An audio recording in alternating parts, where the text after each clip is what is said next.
Okay, so this might be a very unpopular opinion because I think I'm getting a little tired of every villain needing to have a tragic backstory. And hear me out. Because lately we have become obsessed with making our antagonists three-dimensional. We need to understand them, we need to know why they became evil, sometimes we even need to sympathize with them. And while that can obviously create some amazing characters, I think we're forgetting what an antagonist is actually supposed to do in a story. See, technically you can make anyone the hero of a story because real life isn't divided into antagonists and protagonists. Things just happen.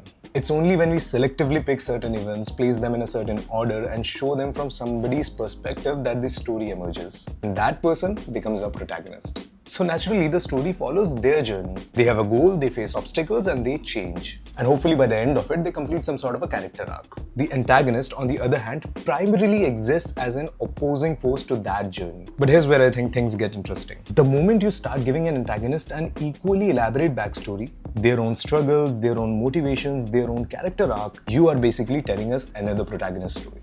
And suddenly we are like, hey, I kind of agree with this guy. And I think that's one of the reasons why we have reached a point where audiences sometimes root for the villain more than the hero.